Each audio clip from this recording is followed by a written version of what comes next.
Hi friends, chicken pakoda చేసే విధానం అయితే చూపిస్తాను. కొన్ని ఎర్రగడ్డ, కొంచెం తెల్లగడ్డ, అల్లం ముక్కలు, పట్టా లవంగాలు వేసుకొని పేస్ట్ చేసుకొని మనం కట్ చేసి పెట్టుకున్న చికెన్లో ఆ పేస్ట్ వేసుకొని సరిపడినంత శనగపిండి, అల్లం పేస్టు, కారము, కొంచెం అయితే ధనియాల పొడి,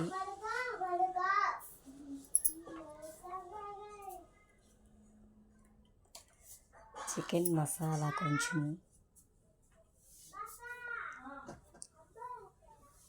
పచ్చిమిరపకాయ ముక్కలు, కొత్తిమీర, కరివేపాకు వేసుకొని ఒక ఎగ్ వేసేసి సరిపడినంత ఉప్పు వేసుకొని కొంచెం ఆయిల్ వేసి బాగా కలిపేసి ఆ ఉప్పు కారాలంతా ఆ చికెన్కి పట్టేలా కలిపి కొంచెం నిమ్మరసం వేసుకొని కాసేపు ఫ్రిడ్జ్లో పెట్టేసిన తర్వాత అది బాగా దగ్గర అవుతుంది. ఆయిల్ వేడెక్కాక ఈ చికెన్ని అందులో వేసుకోవాలి.